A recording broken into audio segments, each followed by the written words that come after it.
Okay, let's take a diagonal parting from the front. Do the side that's the longest from your, if you're parted on the left, take that side. If you're parted on the right, take that side. Your diagonal from the hairline to in front of the ear. I went all the way to the hairline when I installed. Mainly because you're going to run into that situation and I wanted you to see it. You're going to have clients that have no fringe. They have very little even to attach to. And you're going to have to go all the way to that area. The other end thing is I didn't want this to look like a headband because she's blonde and this is purple. And if I'd have moved it back, she'd have been a headband. And I'd have played hell trying to get that out.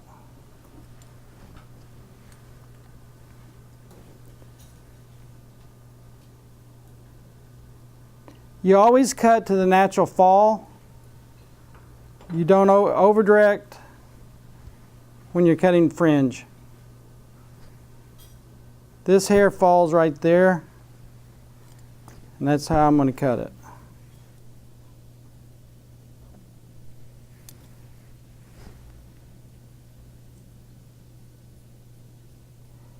You choose your destiny of where you're wanting to go.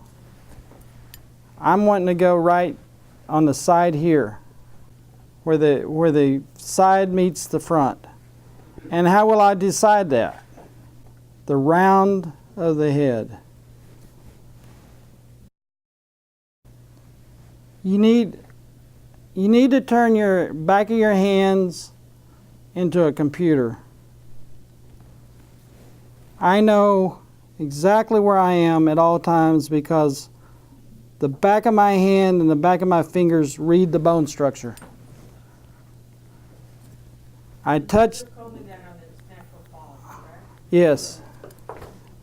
I touch the head of hair or the bone before I ever move out away from it. I know where I am because the back of my hand feels the bone. When I cut fringe, I can feel the brow line with the back of my fingers. That should always tell you where you're at. There's my holding angle. This is my cutting angle. Your holding angle doesn't always have to be your cutting angle. You can hold at a certain area and cut at a different one.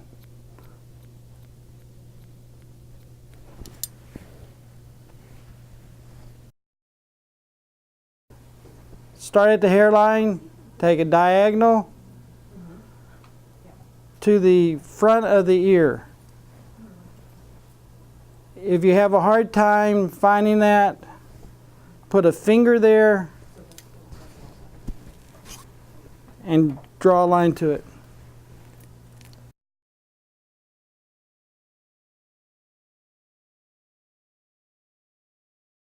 Once you start the other side, take a bit of the fringe from the previous cut, use it as a guide.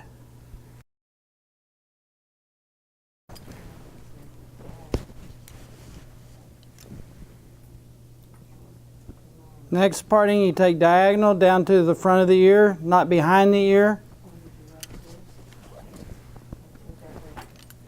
Comb it down, natural fall. Find your guideline and trim it in.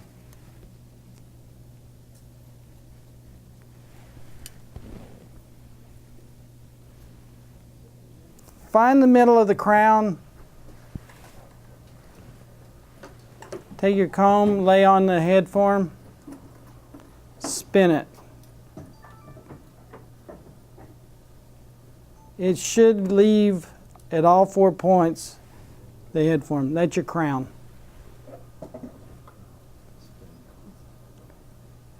You know how to find the fall of the fall of your fringe or the bang, whatever you want to call it. Put your comb on the top of the head. Where that comb leaves, it's where your bangs start. On the top part, baby, you're back in the crown.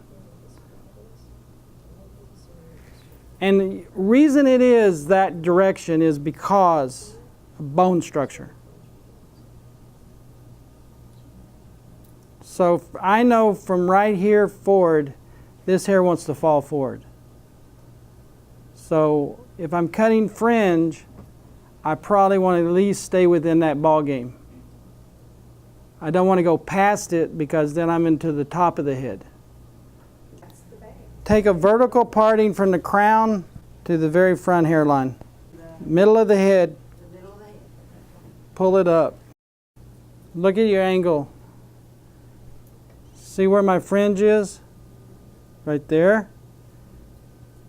See where my crown is. I want a nice marriage, but I don't want to cut into what I call the side fringe. I know that I got to pull this up, find out where it's falling. I'm going to go very steeply and very quickly with slide cutting from the crown to the front. This might even be better.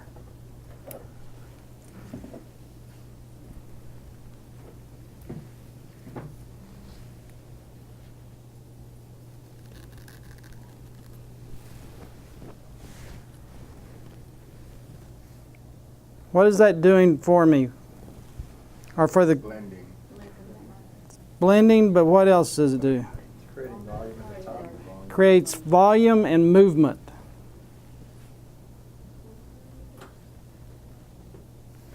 There's my line.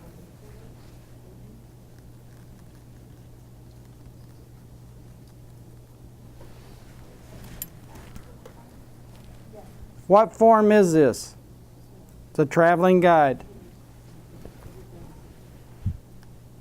Light layering. Well, that would be the other one. It's FormThree. So I've done 1, 5, 3, and 2.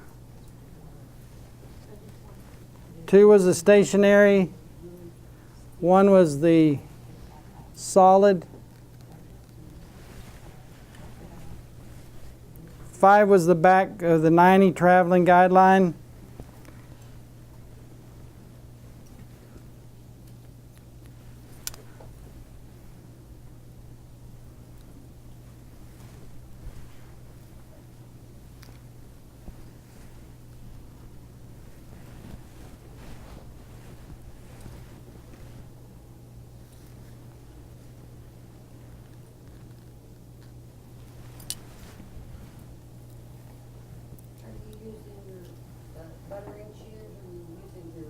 Regular shears. You can use the buttering shears if you want, but you're not going to get the straight line or the swift line. You'll just have to keep redoing it over and over until you get it. You want to stand, if you're right-handed, you're going to stand on the left-hand side of the head form. If you're right-handed, left-handed, you're going to stand on the right hand because you want to push.